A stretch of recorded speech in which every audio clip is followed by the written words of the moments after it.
I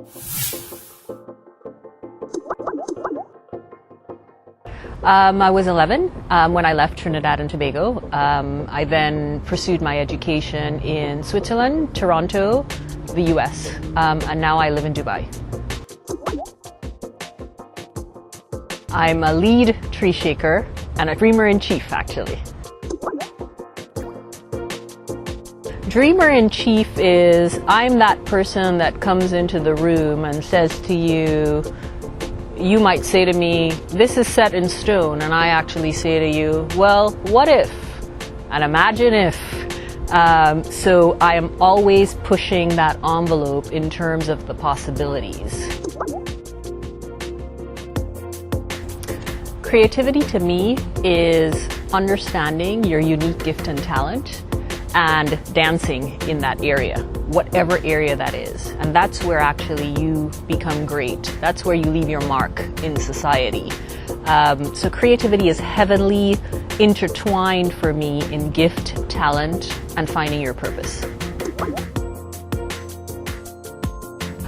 Well, we're all born creative human beings, and most of us forget that. We actually think some of us are creative and some of us are not. You know, there's a very famous study done by NASA in the 60s, and very much applicable today. They took 16,000 kids at the age of 5, tested their creativity. They were at 98%, all of them. They took those same young people, tested them at 15, they were at 30%. At 25, they were at 2%. Not being creative is something we learn. We're all born creative beings, and we need to know that, and we need to own that and explore that in whatever area we go into. So absolutely, that's an area I focus on.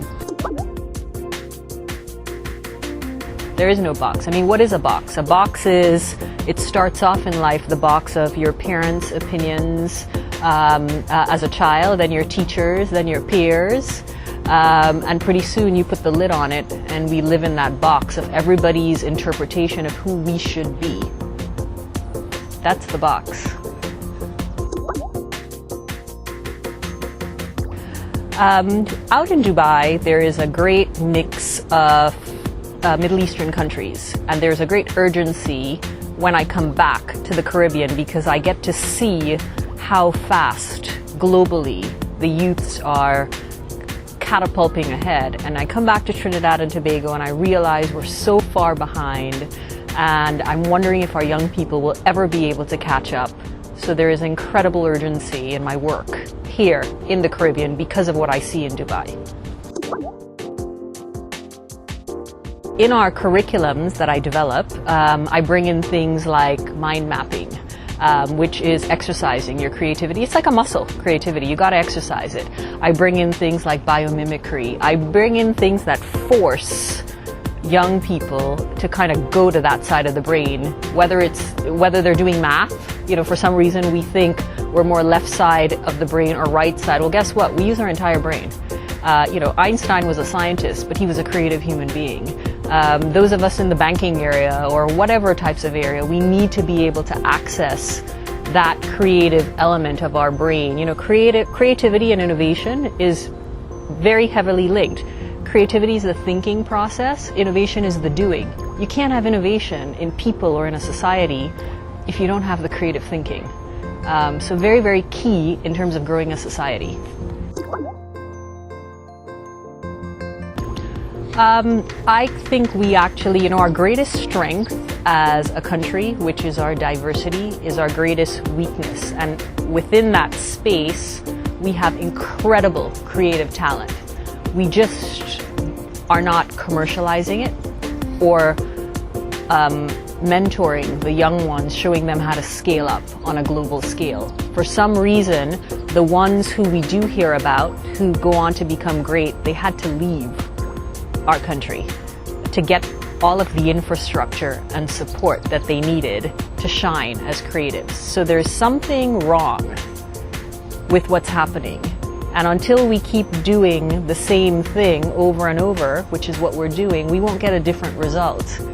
So somehow somebody needs to come and disrupt that space to really let the world see how really we are a diamond in the rough in so many ways when it comes to our creative talent.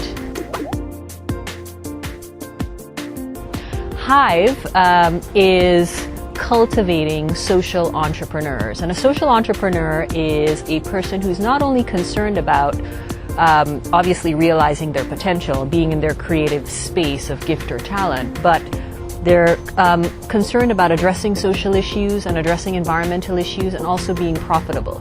When you're in your creative element, you recognize the bigness of your life. And the bigness of your life causes you, it's almost like Maslow hierarchy of needs. You're at the very top and you're looking for self-actualization and you're like, how do I leave evidence in this world that I was once here? And you start looking at issues. So Hive is literally pollinating young entrepreneurs or older entrepreneurs to start looking at their business and their talents and their gifts to also address big issues in society and leave their mark. So there is this myth in the arts community that if you're profitable in your arts, in whatever art form, you're a sellout. You can't commercialize, let's say, or be profitable and be true. There's a certain sense of angst and poverty in terms of being a true artist. And what it is I'm trying to do, in particular with the arts community, is say, listen, you can be successful, and in being successful, you have more muscle to address the issues that you want to address. At the end of the day, it's the artist that leads the way for all the major issues, social issues in society. And for them to really be heard, they need to not be starving artists. So that's why we talk about, we're showing them through a series of workshops how to run their own businesses, how to be sustainable, how to be profitable, how to scale up on an international scale.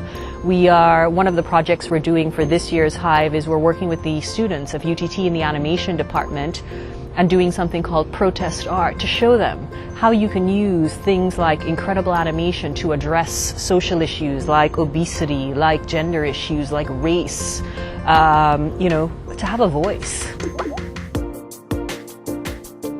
Hive this year is a 2-day event. One full day is dedicated to the business community and one full day to the arts community. So one day is going to be based at Lockjack.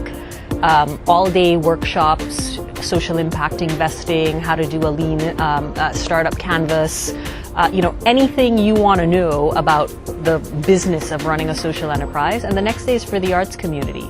So we might be targeting things like, what is fair trade? What is ethical sourcing in the fashion industry? What's your carbon footprint, when you import products or you manufacture?